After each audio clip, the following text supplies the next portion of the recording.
Datum je 27. avgust 2003. godine. Stadion St. James Park u Engleskoj. Revanš utakmica trećeg kola kvalifikacija za Ligu šampiona u kojoj se sastaju Newcastle United i Partizan.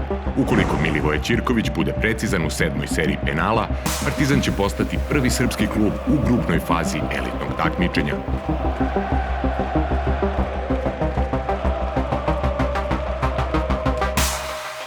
Ovo je priča o tome kako je došlo do ovog sportskog trenutka.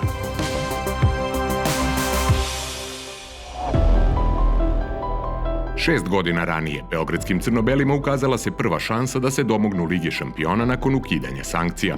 Već u prvom kolu kvalifikacija Partizan je za rivala dobio zagrebačku Kroaciju, odnosno nekadašnji Dinamo. Sve to se dešavalo samo 2 godine po okončanju ratnog sukoba koji je sredinom 90-ih doveo do stvaranja novih država na prostoru nekadašnje Jugoslavije. Stoga, dvomeč između Partizana i Kroacije bio je mnogo više od igre. Prvu utakmicu odigranu na stadionu JNA parni valjak je rešio u svoju korist zahvaljujući pogodku Dragana Isailovića u završnici susreta. Šampion Jugoslavije otputovao je u Zagreb sa mnogo optimizma, ali je na Maksimiru 2 sedmice kasnije doživeo rezultatsku katastrofu. Prvak Hrvatske je trijumfovao sa ubedljivih 5:0 i prošao u naredno kolo, gde ga je čekao upravo Newcastle United. Sredinom 90. godina prošlog veka tim sa severa Engleske borio se za titulu Premier ligi sa u to vreme neprikosnovenim Manchester Unitedom. Nakon izgubljene trke u sezoni 95-96, predsjednik kluba Sir John Hall odlučio se za potez koji je šokirao Englesku. Najbolji strelac lige prethodne 2 sezone bio je Alan Shearer, koji je godinu dana ranije sa Blackburnom postao prvak Engleske. Iako je bio i velika želja Alexa Fergusona, Shearer je prihvatio ponudu Newcastle i vratio se u grad u kojem je rođen. Transfer je bio vredan 15 miliona funti, čime je oboren svetski rekord koji je do tada držao transfer Ronalda iz PSV-a u Barcelonu. Ipak, i sa Shearerom u timu popularne svrake ponovo su šampionat okončale na drugoj poziciji iza Manchester Uniteda, što je bilo dovoljno da se izbori plasman u kvalifikacije za Ligu šampiona. U dramatičnom dvomeču pobednika je odlučio gol Temurija Kecbaje u 119. minutu revanša odigranog u Zagrebu. Newcastle je prvi put u istoriji ušao u grupnu fazu Lige šampiona. Trijumfom u nacionalnom kupu u sezoni 1997-98 Partizan je izborio plasman u kup pobednika kupova naredne jeseni, što je bilo i poslednje izdanje tog takmičenja pre njegovog ukidanja. Ljubiša Tumbaković započeo je svoju 7. sezonu na mestu trenera parnog valjka, ali je igrački kadar doživeo velike promene. Ekipu su između ostalih napustili Ivica Kralj i Ivan Tomić, dok su Novajlije bili Vladimir Ivić i Mateja Kežman. Uz starosedeoce Mladena Krstajića, Sašu Ilića, Ivicu Ilijeva, te povratnike poput Vuka Rašovića i Đorđa Tomića, bio je to spoj mladosti i iskustva i već na početku sezone se naslućivalo da su nove Partizanove bebe kadre za velika dela. Crnobeli su u kvalifikacijama teškom mukom eliminisali Dinamo iz Batumija, a na žrebu za prvo kolo za protivnika su dobili rivala iz Engleske koji takođe nosi crno-bele dresove. Menadžer Newcastle, legenda holandskog fudbala Ruud Gullit, imao je na raspolaganju fantastičan tim koji je bio jedan od najskupljih na ostrvu. Pored Alana Shearera tu su bili reprezentativci Engleske David Batty i Stuart Pearce, golman Shay Given, Norberto Solano, Nikos Dabizas, Temuri Kecbaja i Gary Speed. Svake su bile apsolutni favoriti, što se potvrdilo u prvom meču na St. James Parku koji je pripao domaćinu. Uprkos porazu, navijači Partizana bili su uvereni da njihov tim u revanšu može do šokantne pobede i plasmana u drugo kolo. 3 dana nakon meča u Engleskoj Partizan je dočekao Crvenu zvezdu u 111. večitom derbiju, u kojem je pobednika odlučio gol Kežmana u samoj završnici. Sve je bilo spremno za spektakl na stadionu u Humskoj 10 dana kasnije. Revanš je odigran u spektakularnoj atmosferi, zahvaljujući kojoj su beogradski crno-beli bili agresivni od prvog minuta, međutim nisu iskoristili nekoliko izglednih prilika. Ključan trenutak dogodio se u 53. minutu. Vladimir Ivić je prevario Batija koji ga je oborio sa leđa u kaznenom prostoru, arbitar Diaz Vega pokazao je na belu tačku. Kao i 2 sedmice ranije, i ovoga puta odgovornost je preuzeo Vuk Rašović i bio nepogrešiv. Partizan je do kraja meča sačuvao minimalno vođstvo i priredio veliku senzaciju. Jedan od favorita za osvajanje takmičenja eliminisan je već na startu. Crnobeli ponovo nisu imali sreće na žrebu, pošto su za rivala u drugom kolu dobili jedan od najskupljih i najboljih timova na svetu u to vreme. Iako je pružio snažan otpor Laziju u 2 meča, Partizan je eliminisan od strane kasnijeg osvajača poslednjeg izdanja Kupa pobednika kupova. Talentovana generacija Partizanovih igrača godinu dana kasnije našla se u kvalifikacijama za Ligu šampiona. Međutim, preko moćnog Spartaka iz Moskve šampion Jugoslavije nije mogao do grupne faze. Treći pokušaj nije bio srećan jer je rival u leto 2002. bio minhenski Bayern. U jesen iste godine Partizan je u kupu UEFA ponižen u Pragu u revanšu dvomeča sa Slavijom i ponovo neslavno okončao učešće u evropskim klupskim takmičenjima. Niko tada nije mogao ni da pretpostavi šta će se dogoditi nepunih godinu dana kasnije. U domaćim okvirima Partizan je dominirao i na zimsku pauzu otišao sa 10 bodova prednosti nad Crvenom zvezdom. No i pored toga, navijači nisu bili zadovoljni pre svega nastupima u Evropi gde su crno-beli doživjeli nekoliko ubedljivih poraza u prethodnim godinama. Kada je posle utakmice sa OFK Beogradom Ljubiša Tumbaković verbalno napao novinara RTS-a Nedeljka Kovinjala, bilo je jasno da je došlo vreme za promenu na klupi. Nekoliko dana uoči nove 2003. godine odjeknula je bomba u Humskoj.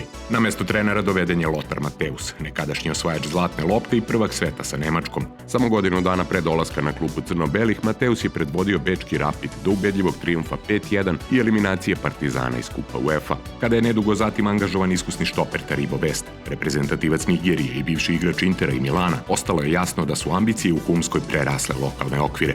Narednog proleća Partizan je 18. put u istoriji postao šampion države. Tokom leta ponovo je bilo značajnih promena u igračkom kadru. Ekipu su napustili Zvonimir Vukić i Danko Lazović, dok su u Humsku stigli Nenad Đorđević i kao najzvučnije pojačanje Ljubinko Drulović.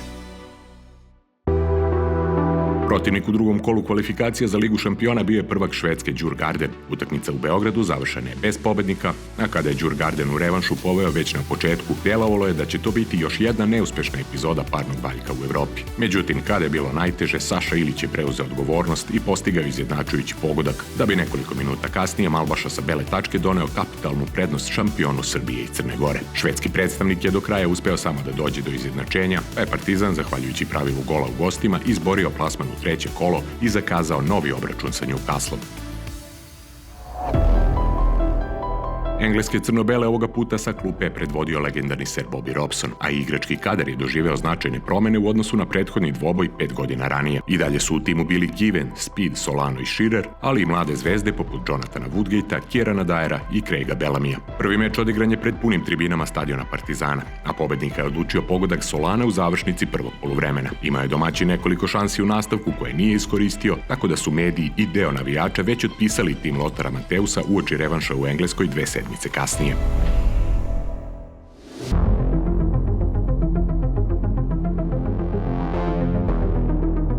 Fudbaleri Newcastle vršili su pritisak od početka meča, svesni da bi im jedan gol praktično garantovao prolaz dalje. Prva dobra intervencija Ivice Kralja. Međutim, Partizan se izvrsno branio i čekao svoju šansu iz kontre. Ame Obi je bio najviši u skoku, interveniše Ivica Kralje. I otvara se Delibašić, evo šanse!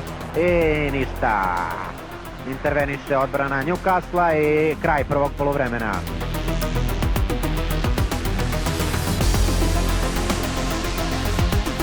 A onda, na početku drugog poluvremena, Saša Ilić i Ivica Ilijev utišali su St. James Park. Partizan vodi 1-0, Ilijev. Partizan vodi sa 1-0 i sada sve počinje iz početka. Pokušale su skupocene zvezde engleskog tima da po svaku cenu izbegnu dramu, ali je na golu Partizana blistao Ivica Kralj. Sjajna intervencija Ivice Kralja. Beogradski crno-beli odoleli su najpre 90, a zatim i čitavih 120 minuta, što je pokazalo da je Lothar Matthäus ovom timu usadio ono što je prethodnim generacijama nedostajalo, pobednički mentalitet. Gledat ćemo penale. Poslednji čin drame viđen je u penal seriji. Kakav promašaj. Počelo je odlično po Partizan, pošto je Shearer bio neprecizan, dok je udarac Dyera u drugoj seriji odbranio Kralj. I brani Ivica Kralj, ma da li je moguće? Malbaša nije uspeo da savlada Givena, ali nađe jeste, pa je gostujući tim imao prednost nakon 2 serije. 1-0 u penalima. Rezultat je ostao nepromenjen posle treće serije u kojoj su neprecizni bili Woodgate i Stojanovski. Zatim su Ameobi i Čakar bili sigurni i Partizan je uoči 5. serije imao 2 meč lopte. I gol! 2-1, još samo jedan penal. Lomana Lualua je produžio nadu fudbalerima Newcastle, ali je Ivica Ilijev imao priliku da im zapečati sudbinu. Ivica Ilijev, ne može Lothar Matthäus da veruje. Međutim, junak Partizana iz regularnog toka meča sada je pogrešio i drama na St. James Parku bila je produžena. Kada je Jermaine Jenas na početku 6. serije savladao Kralja, Partizan se našao pred eliminacijom. Newcastle vodi sa 3-2. Odgovornost je u najkritičnijem trenutku preuzeo Saša Ilić i pokazao svoju veličinu kada je bilo najvažnije. I pogodak, dobro je, 3-3. Psihološka prednost bila je ponovo na strani igrača Partizana, što se potvrdilo na početku 7. serije, kada je Hughes šutirao vrlo neprecizno. I tako je, tako je, tako je, tako je. Milivoje Ćirković imao je šansu da ostvari dugogodišnji san grobara i odvede crno-bele u grupnu fazu Lige šampiona. Tako dolazimo do trenutka sa početka ove priče. Ajmo Milivoje! Gol! Partizan je u Ligi šampiona!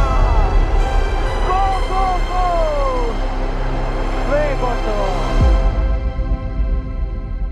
Nikada pre te utakmice nisam šutirao penale osim na treningu. Ali Salilić mi je dao loptu i rekao daj gol. Kad se Given bacio na pogrešnu stranu, znao sam da je to. Ostalo je istorija. Klub sa severa Engleske pune 2 decenije se oporavlja od te sudbonosne noći na St. James Parku. Partizan se našao u odabranom evropskom društvu i usledila su 3 fudbalska spektakla u Humskoj. Ali to je tema za neku drugu priču i neku drugu priliku.